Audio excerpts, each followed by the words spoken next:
Hello বন্ধুরা, তোমরা সব কেমন আছো? আশা করি নিশ্চয়ই ভালো আছো। তো দারুণ একটা মজার জিনিস দেখাবো।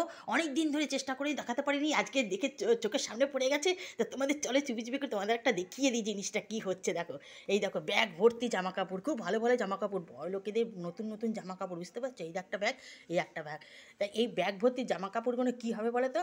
মেয়ে অনেক দিন ধরে, সে গরিবদের ছোটো ছোটো বাচ্চারা আছে, একদম যারা খেতে পড়তে পায় না, বাবা মা নেই, তাদের জন্য এই জামা কাপড়গুলো তাদের জন্যই সেখানে দিয়ে আসা হয়। তা প্রত্যেক বছর এটা মেয়ে করে থাকে, প্রত্যেক সময় করে থাকে, সেটা আমি জানতাম না, আজকে চোখের সামনে পড়ে গেছে। দেখো এবার ব্যাগ নিয়ে বসে পড়েছে, দেখো গোছাচ্ছে।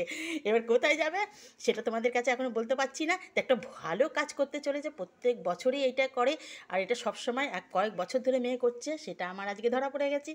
এই দেখো কত সুন্দর সুন্দর জামা কাপড়গুলো, এখানে ছোটো ছোটো গরিবদের যারা, তাদের প্রতি প্রচণ্ড ভালোবাসা বলো, শ্রদ্ধা বলো, সেই জন্য খুব একটা ভালো কাজ আমার মেয়ে করে। তা আমার দেখে খুব ভালো লাগলো, গর্বিতও লাগলো। তো চলো তোমরাও দেখো, আর কোথায় যাবে সেটা তোমাদের সাথে শেয়ার করব, অবশ্যই শেয়ার করব কোথায় যাচ্ছি। হ্যাঁ, আর কিছু কিছু আশ্রম থেকেও বাড়িতেও আসে মেয়ের কাছে, কিছু কিছু অল্প পয়সা দিয়ে তাদেরকে সহযোগিতা করে। চলো বন্ধুরা, তবে দেখে নেও লাস্টে আমাদের ফিনিশিং রান্নাটা তো তোমাদের দেখানো নেই। দেখো মেয়ে ফিনিশিং রান্নাটা একটা বাঁধাকপির তরকারি করছে। কেন বলো তো? ডিনারে রান্না করে রাখছে, এখন সন্ধ্যাবেলা ঠান্ডা পড়ে গেছে যা, তাই জন্য বাঁধাকপি আর রুটির ময়দা মেখে রাখা হয়েছে, রুটি করা হবে।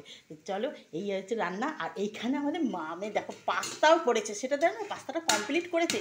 তোমাদের পাস্তাটা তো দেখানো হয়নি। এই দেখো পাস্তা, কত পাস্তা করেছে। দেখো পাস্তাটা এখন খাওয়া হবে, কিছু রাখা হবে, কিছু বিকালেও টিফিন হবে। তা খুব ভালোবাসে। চলো মা, বলি তোমরা সামনে সকলে মিলে, আজকে নিরামিষই শনিবার, বুঝতে পারছো? দেখুন রান্নার কোনো ঝামেলা নেই, তাই এইটাই খাওয়া হবে আমাদের। তা চলো বন্ধুরা, কেমন লাগলো তোমরা চটপট করে একটু সুন্দর সুন্দর আমার মেয়ের জন্য কমেন্ট করে দিও, যে এত ভালো একটা কাজ করতে চলেছে, সেটা আমরা জানতে পারিনি, তা আজকে জেনে তোমাদের কাছে শেয়ার করে ফেললাম। চলো আরও অনেক কিছু পরে শেয়ার করব। আর মেয়ের জন্য একটু ভালোবাসাও দিও, আর সুন্দর সুন্দর কমেন্ট করো। আর তোমরা সকলেই সুস্থ থেকো, ভালো থেকো, টাটা, বাই।